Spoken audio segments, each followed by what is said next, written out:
বোর্ডের যে সাবেক চেয়ারম্যান যিনি তাকে গতকাল ওএসডি করা হয়েছে আপনারাই বললেন এখন, তাকে আমরা আগামীকাল ডাকবো। তার সাথে কথা বলার পরে তারপরে আরও যারা আছে যাদের নাম এসেছে তাদের আমরা ডাকবো, তাদের সাথে কথা বলবো। আমরা পুলিশ, সাংবাদিক, দুদক সবাইকে তো মানুষ ভয় পায়।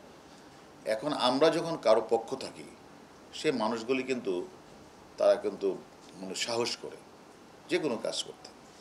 এখন আমার কথা হলো যে আপনারা যে প্রশ্নটা করেছেন, এই যে সিস্টেম অ্যানালিস্ট প্রধান আসামি যে গ্রেপ্তার করলাম, সে 164-এ যা যা বলেছেন তা আমরা অনেক কিছু শুনেছেন।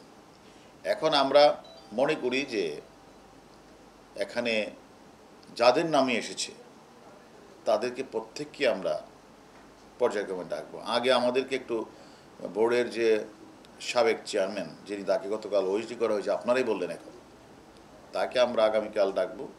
তার সাথে কথা বলার পরে তারপরে আরও যারা আছে যাদের নাম এসেছে তাদের আমরা ডাকবো, তাদের সাথে কথা বলবো। আমরা মনে করি সকলের সাথে কথা বলে তথ্যপত্র বিশ্লেষণ করেই আমরা আমাদের মামলাটা শেষ করব। এটা আমরা তদন্তটা করি, আমরা জিজ্ঞাসাবাদ করি, আমাদের উনি যে 164 করেছে সেটাও আমরা বিচার বিশ্লেষণ করি, সব কিছু মিলে পরে আমরা জানাবো।